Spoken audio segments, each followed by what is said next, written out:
Mungkin kamu udah cukup sering ya melihat instastory yang berisi retail box PlayStation 5. Tapi kamu jangan salah sangka, itu bukan asli.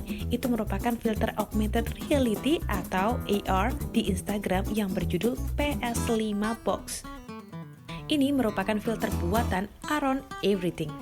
Nah, jadi filter ini bisa membuat kotak retail tersebut ada di hadapan kamu, bahkan bisa kamu foto dan kamu pamerkan di Instagram.